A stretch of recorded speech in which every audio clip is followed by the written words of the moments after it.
Hey everybody, welcome to Movie Mavens, home of the spicy double feature. I'm Carson Green. And I'm Annie Janes. This week's spicy dub is Drive Away Dolls and Thelma and Louise. Oh, I can't wait to get into this. Annie, you suggested this double feature. What makes it spicy?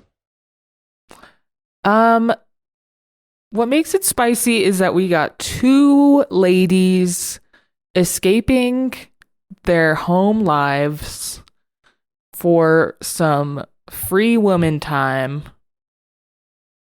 And they kiss, the girls kiss. This kiss. Mm-hmm. And cargo room. Escaping a life of crime. Yeah. Anything else I missed?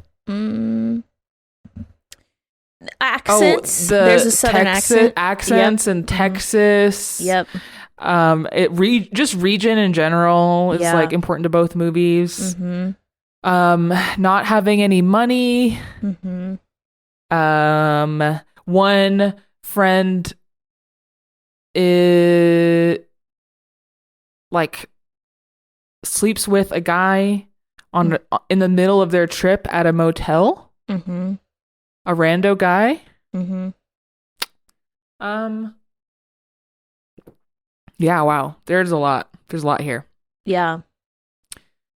Before I jump into stats on Drive Away Dolls. Yeah. Let's start there. Let's start with Drive Away Dolls. Okay. But before I jump into stats, I just wanted to say, quick moment of appreciation for you, Carson. Me? Because, yes, what's crazy is, and it's funny that I wrote down, I wanted to tell you this, and I wrote it down so I wouldn't forget, because I will forget.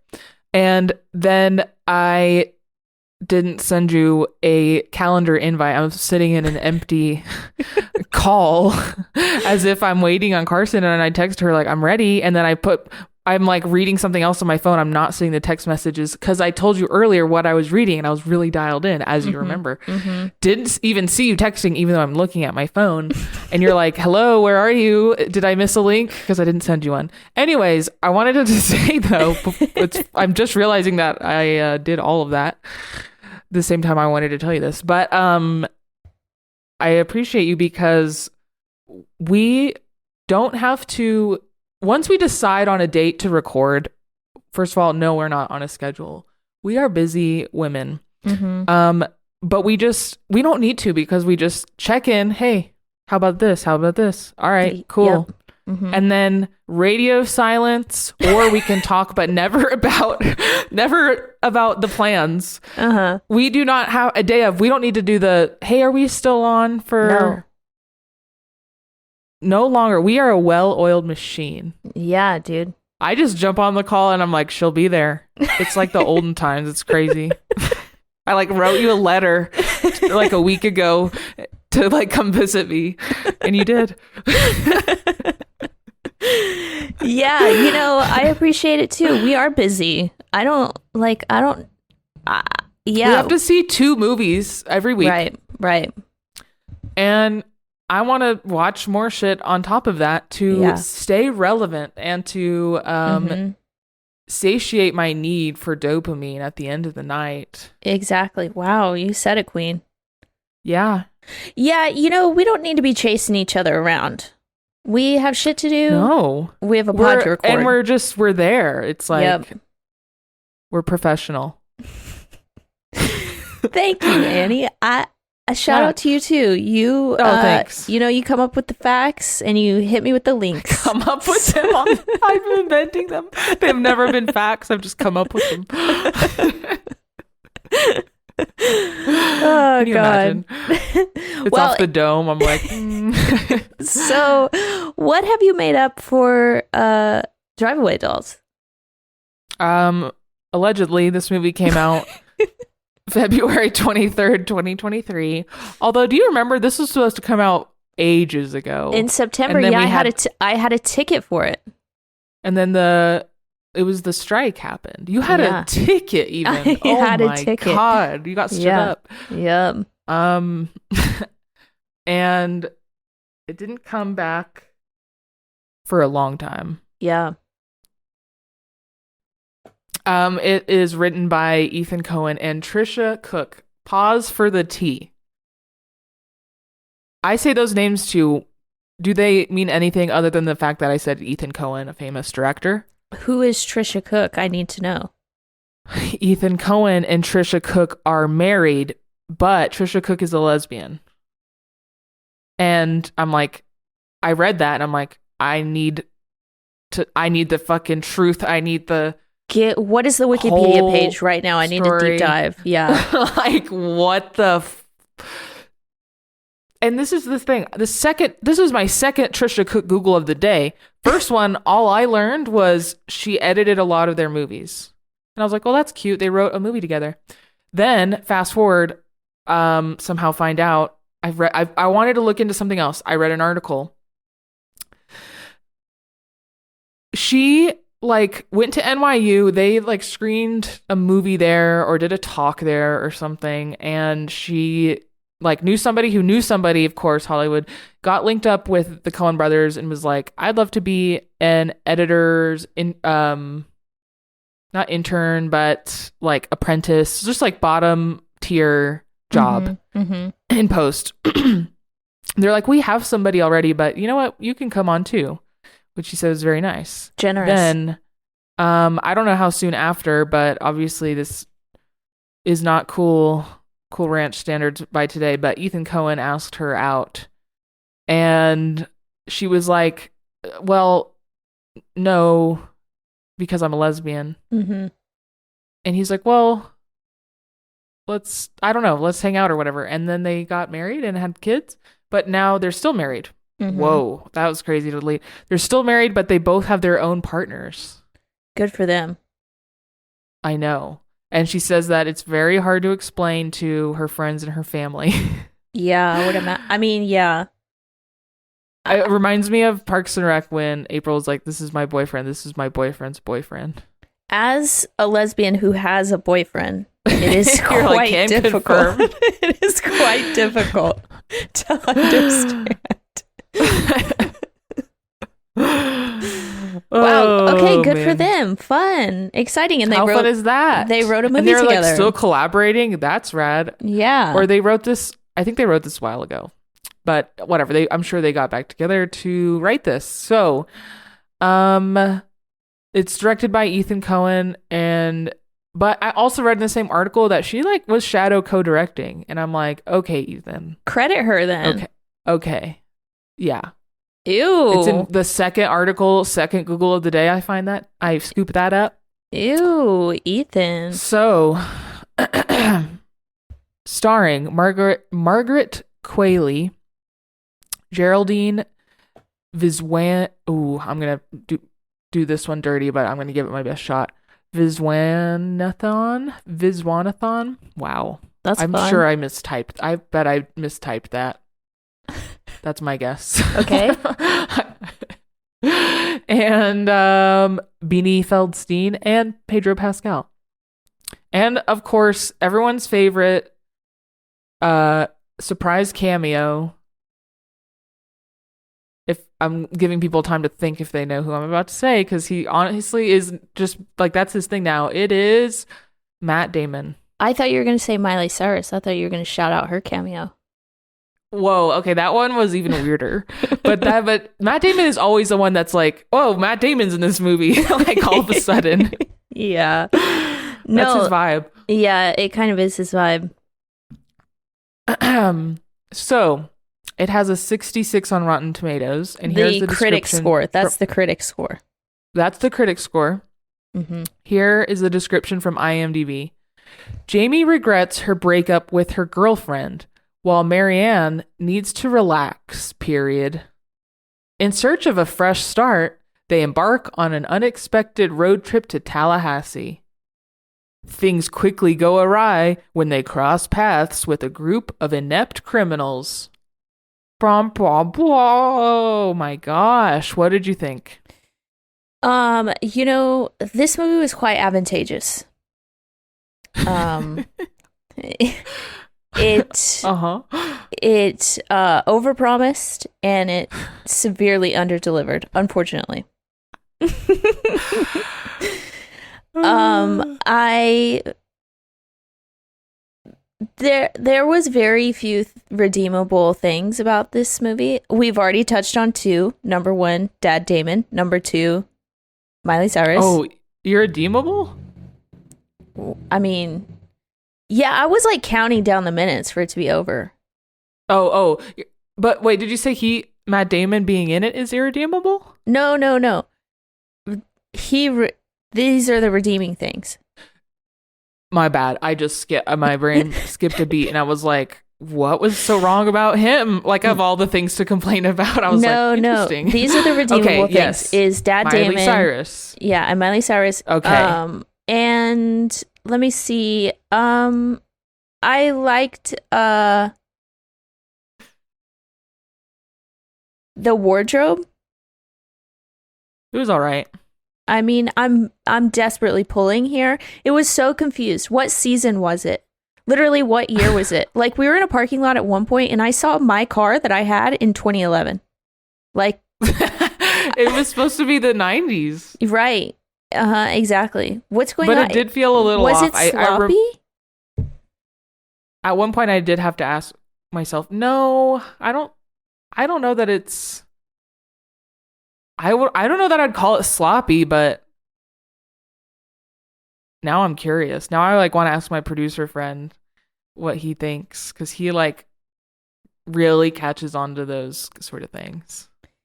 It just seemed, and then, like, there was very little, I feel like we just were introduced to certain characteristics too late, and like I just had a really hard time caring about our characters. I had a really hard time understanding their motivations. I had a really difficult time just like piecing together like what what even the plot was, other than like cat and mouse, which I don't know, wears thin. Which it did poorly. Right. Okay, so before I jump in, yeah, you would not recommend this, or is there enough fun to be had here? I mean, counting down the minutes doesn't sound fun, I suppose. No, I had fun, a little fun, because I was with my friend and we were in a relatively empty theater and we were just talking shit the whole time. Oh, that is always fun. That's you don't always get to do that. Exactly. Okay. So if you can pull off something like that, you can go see it. That's what Carson's saying. What did you think? Okay. This movie to me felt like it was like a first-time filmmaker's attempt at a Coen Brothers movie. Okay, yeah. Mm-hmm. It felt like I made a movie. Really, guys? Like, because they're so good. Yeah. They're so talented. I don't know what went wrong here, unless it's that Joel wasn't there to fucking be the captain. I'm not sure. I don't know their dynamic. I only know that his wife is a lesbian.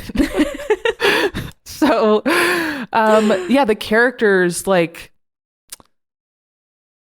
they aren't interesting. No. And we spend, for how much time we spend with them and for how much, like, flashbacks we get even, it's like there's nothing there beyond just, like, one sentence descriptors. Margaret Qualley is just horny. That's her one character trait. And yeah, Texan. She's from Texas. Which the accent didn't work for me. No, me neither. It was grating. Listen, Carson and I, despite the voices you're hearing right now, we are from Alabama. Yeah.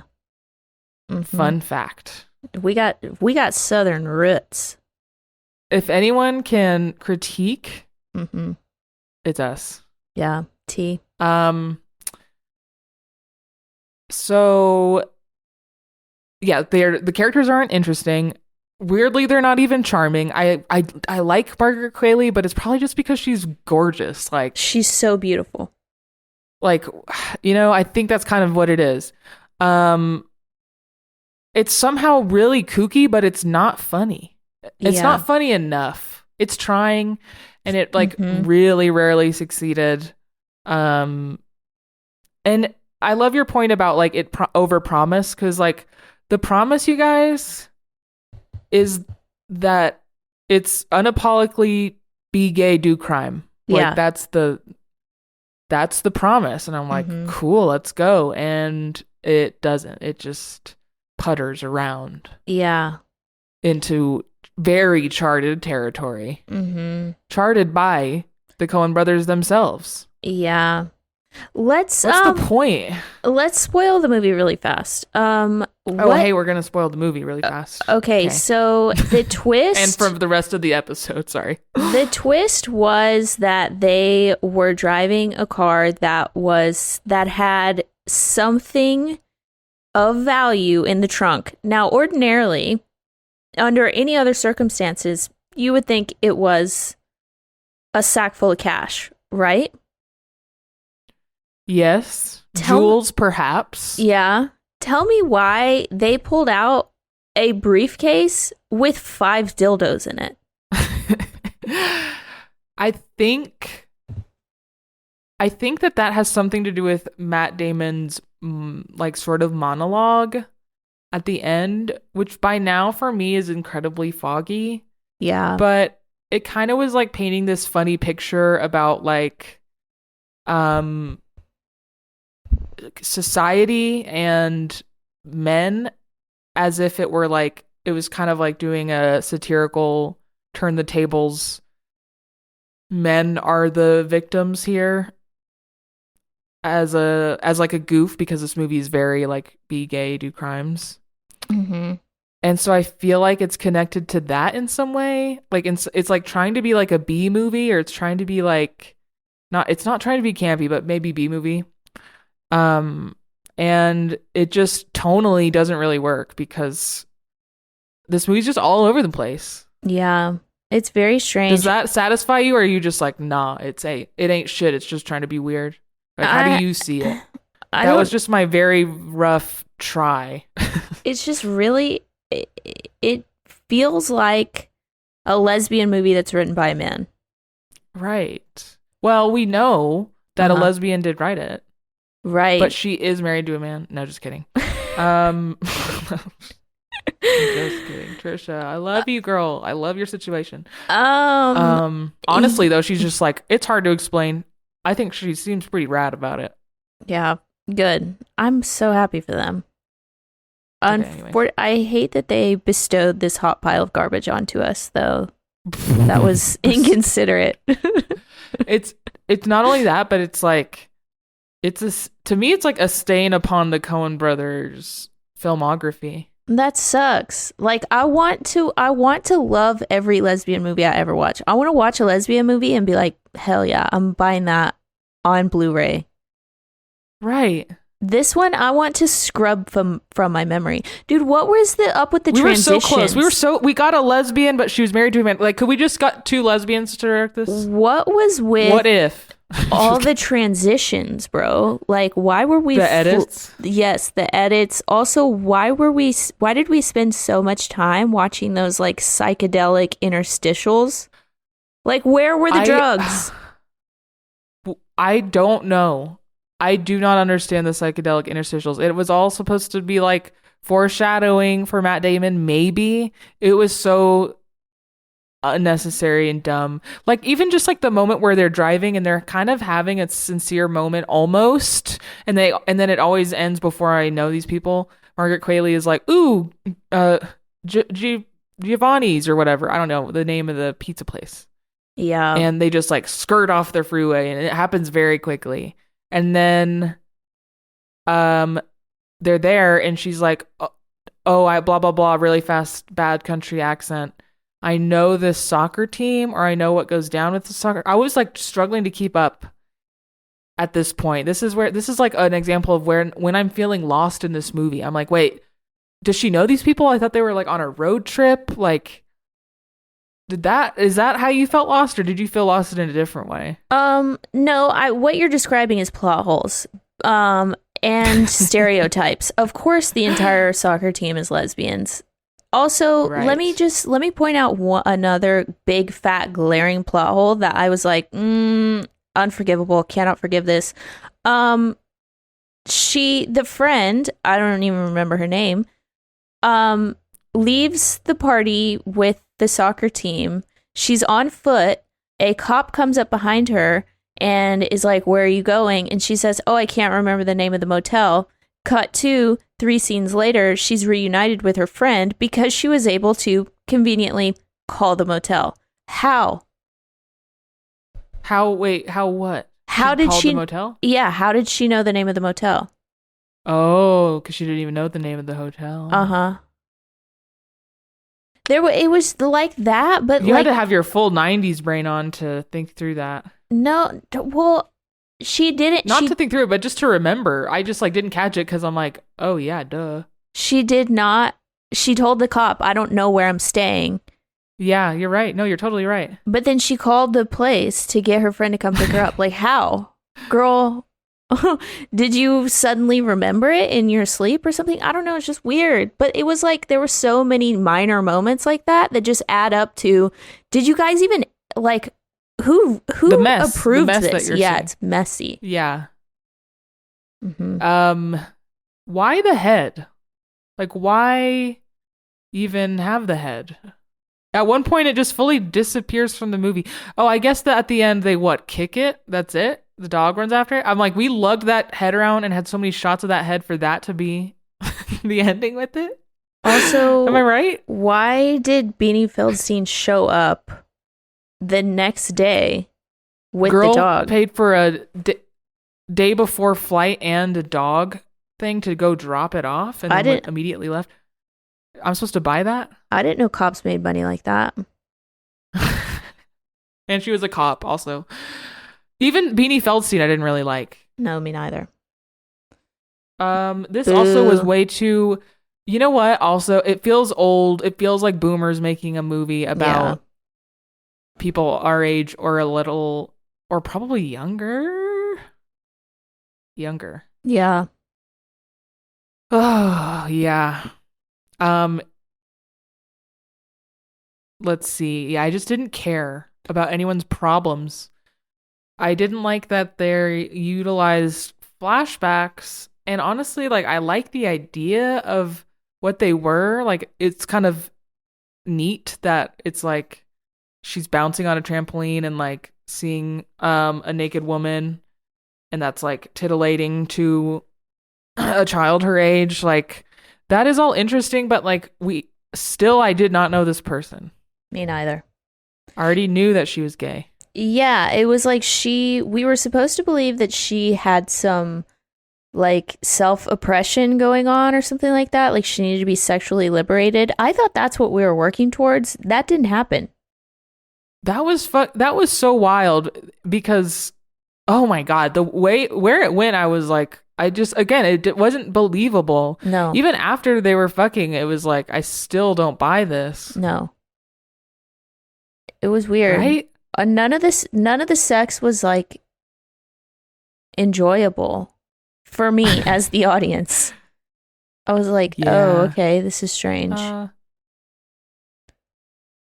I think it was like I think it was going for a more comedic tone, but the tone again is all over the place. So it's like you can very easily be out of sync with this movie. That's how it felt, was just me trying to like figure out what this even is, and it just like isn't a good job of what it's trying to do. Mm-hmm. Yeah. You know, keep going. you know what's a better movie? What? Thelma Louise? Yep. Mm-hmm. Oh my gosh. Shall we talk about it? Yeah. You want to give our scores? Yeah, I'm gonna score it. Ooh, sorry, Trish. It's a 2 out of 10. Whoa, I'm giving it a. Who's Trish? Trisha Cook. Oh, I forgot her name already. Sorry, girl. Love you. Okay, I'm giving it a 5 out of 10. So 3.5 out of 10. Wow, that's low. A stain upon the Coen brothers. I wonder if anyone else likes this, and I'm curious how low your standards are. Just kidding. I'm totally kidding. Okay, let's talk about Thelma Louise. Annie, please hit me with some Thelma Louise facts. This is from 1991. It was written by Kaylee Corey. It was directed by Ridley Scott, starring Gina Davis, Susan Sarandon, Harvey Keitel, Brad Pitt, and Michael Madsen. It has an 86% on Rotten Tomatoes. Here's the description from IMDb. Two best friends set out on an adventure, but it soon turns around to a terrifying escape from being hunted by the police as these two girls escape for the crimes they committed. Okay. Yeah. What did you think? This is your first viewing. First viewing, never seen it. Immediately did not expect it to be as cinematic as it was. I was like, holy shit, I think I've only seen one shitty poster of this movie. I was expecting like bad 90s movie vibes. Girl. I had no idea. Surprise of a I lifetime. had no idea what this movie looked like. It looked really good. And obviously, I mean, maybe it's not obvious, but I knew the ending before. It's like such a pop culture moment. I don't know how I wouldn't be able to know by now. So I think I would have liked, I wish I could have seen it without knowing that. But I really love the ending. I love the way it was shot. I love that it just goes for it. I love that they kiss. I like screamed when that happened.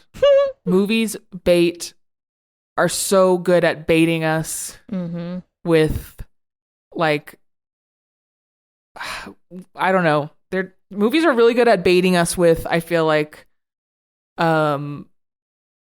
relationships that blossom from friendships and or just like homoeroticism, but this like it just sent it in a way that was just like very, I don't know, relieving almost, and like, oh my god, like this is always, when you're watching these movies, this is always what you want, but this movie pulled it off. Yeah. The way that like when they grab each other's hand, the camera like zooms in on it right before they drive off, like all of that, just very good. And I thought it did an okay job at justifying the situation. I'll get into that more into detail later, but there was some lulls in the second act, like with Gina Davis's character. She kind of enters this like weird like fugue state almost, and it's kind of boring at that part in my opinion. And at the end of the day, I feel like this movie is like all this is men's fault. Bad boyfriends, rapists, liars, and manipulators. Everything was men's fault. Well, and you grab your girly and you kill yourself. Like, and I'm like, yeah. I mean, yeah. Ongoing.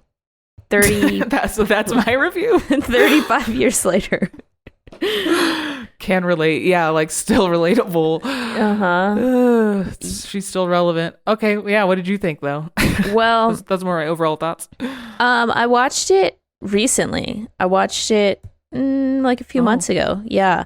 And I love this movie. This is exactly like the feminist anthem that I wanted Drive-Away Dolls to be. Like, right.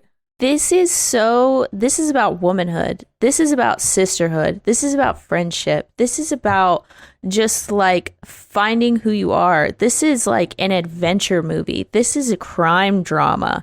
Like, there's so many different aspects to this movie. Let me tell you, my absolute favorite thing is these two characters, Gina Davis and Susan Sarandon, Thelma Louise, if you will.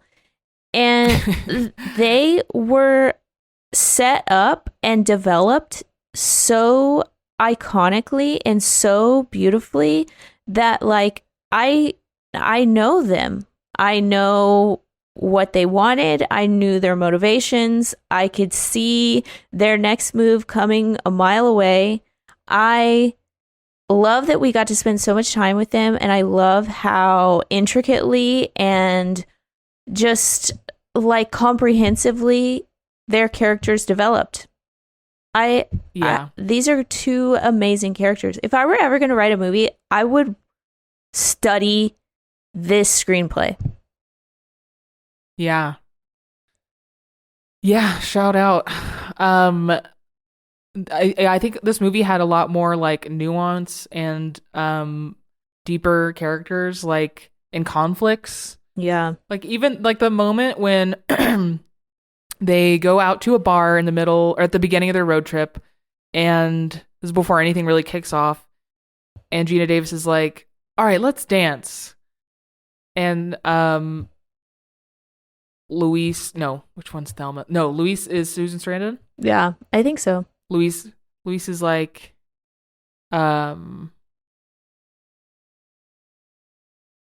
excited again. She was like, oh, I thought we were kind of like we're about to fight there for a second, or it was a little awkward between us. And she was all like, yeah, let's go dance. And then they both get up, and then then Thelma immediately like goes to dance with this guy she was just talking to. Mm-hmm. And then Susan Sarandon does that awkward like, okay, I'm pretending that I'm just walking around to sit back down. Uh-huh. And that was like so like that was just so good of a moment. And I just was like, Drive Away Dolls could never. Yeah. Yeah. It was like, I feel like Drive Away Dolls would have done like a pan zoom on her face and made it like a silly, quirky moment. But I feel like we were just watching these two women like live, which is just, I don't know, such a better way to watch a movie or to make a movie, I guess. Yeah, I agree. At the end, when Gina Davis says something crossed over in me and I can't go back. Mm-hmm. Oh man. Like, okay, well, yeah, this is like one of the really last big things I want to say is that the dilemma of this type of movie is always like, we need our characters to have committed a crime. Yeah. So that they can be running from the police. But the crime can't be too bad, otherwise we won't like the characters. Mm-hmm. But oftentimes the crime like is never bad enough that I don't believe they would just go to the police. Mm-hmm. Mm.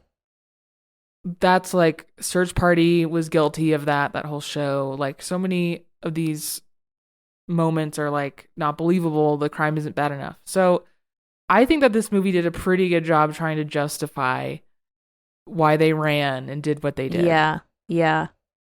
And it all comes down to this one line where Susan Sarandon says, we don't live in that kind of world, Thelma. And it's like, that's kind of all it needed to say about like why they couldn't just go to the police. Yeah. Yeah. And not only that. Mm-hmm. Oh yeah, go ahead. She also says later on in the movie that is so like, it really hits. She's on the phone with the cop, Susan Sarandon, and she says to the cop, these words are swirling around in my head like incarceration, life in prison, body cavity search. I don't think I can do it. And I'm like, sis, I don't think I can do it either. Like, you are fully justified. Yes, run. Like, go to Mexico. Yeah. I agree. They did such a good job justifying both them running from the police at the beginning and driving off a cliff. Yeah. Also, I just love when Thelma reuses Brad Pitt's like robbing monologue. Me too. Like word for word, and we see, but the way we see it, it's like shot. We see it as the security cam footage, but we zoom out and we're like the police figuring out where she was. That was also good. Yeah. God, that is such a good character. I know a woman like that. I know a woman who married the first man she had ever been with, who is completely miserable in her marriage and cannot escape. I know that woman. Yeah. I know that woman. Yeah.